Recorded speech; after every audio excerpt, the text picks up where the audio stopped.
Bonjour, bienvenue dans un nouveau numéro de Tram en commun avec les classiques barrières du tram et puis ce panneau indicateur PMR pour personnes à mobilité réduite, c'est le cœur de notre émission. Aujourd'hui, vous allez voir que le service Access Plus de la ville de Liège, les associations de personnes à mobilité réduite, mais également les responsables du chantier, les constructeurs du tram, se parlent et essayent de travailler de concert pour que le chantier soit le plus praticable possible pour tout un chacun.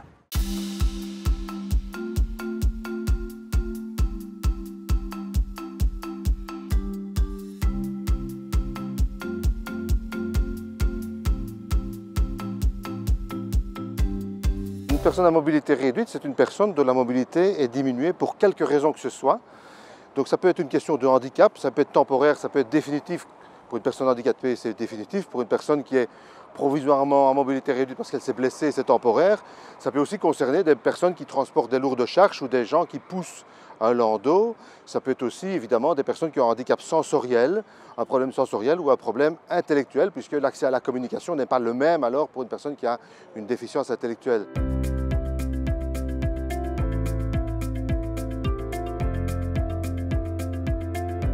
Il y a des difficultés d'orientation, de trouver son chemin, et ça concernera particulièrement les personnes qui ont une déficience visuelle ou une déficience intellectuelle.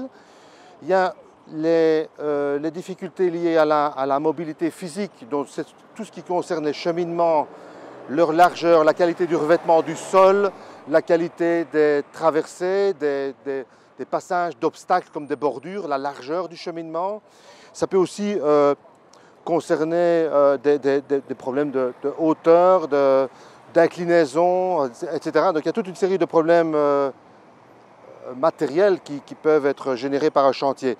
Et ce qui est très désarçonnant pour les chantiers, pour des personnes comme nous, c'est les modifications qu'il y a dans les cheminements. Donc on s'est dit, on va sensibiliser les conducteurs de chantier à l'accessibilité de façon à leur faire vraiment comprendre les problématiques propres de chaque handicap.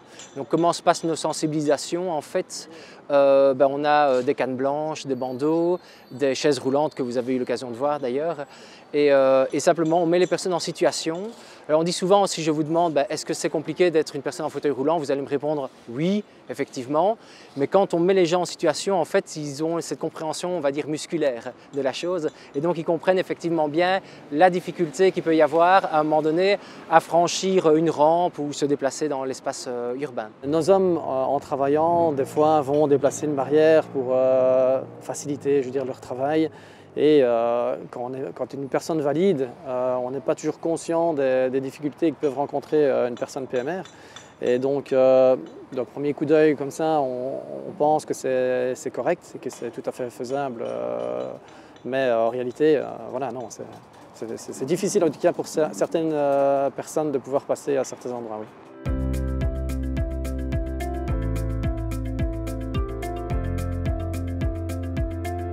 On élabore pour le moment une checklist qui reprend toute une série de points propres justement aux personnes à mobilité réduite. Et ces points seront testés sur nos chantiers pour évaluer la faisabilité ou non. On a l'occasion de leur expliquer pour chaque élément pourquoi cet élément-là est demandé et comment est-ce que, et pourquoi elle est mise en œuvre par rapport aux besoins des personnes. C'est à l'usage des contrôleurs de chantier pour leur donner quelques critères d'évaluation de la qualité d'acheminement et pour leur permettre de vérifier si ce qu'ils ont fait correspond à des standards de mobilité. Et pour ce document-là, il est en cours de construction pour le moment, il est encore au brouillon parce qu'on voudrait bien qu'il puisse servir dans l'ensemble des chantiers, qu'il soit validé par l'ensemble des associations de personnes à mobilité réduite.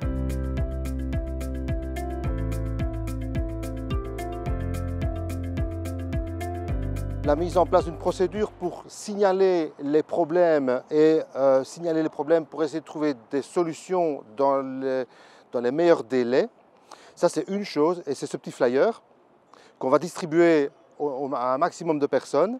Avec, il y a le 0800 qui est actif pendant les heures de bureau grosso modo et un numéro d'urgence qu'on peut activer à toute heure du jour ou de la nuit, le week-end.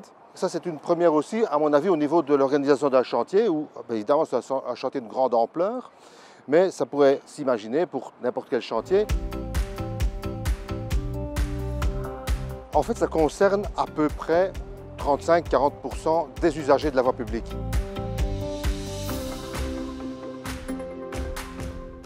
Voilà pour cette dimension inclusive quelque part du chantier du tram. On avait envie de vous en parler. Respectez bien les signalisations mais également les positionnements des barrières, vous avez compris, c'est important. Et puis revenez-nous en pleine forme la semaine prochaine, à la semaine prochaine.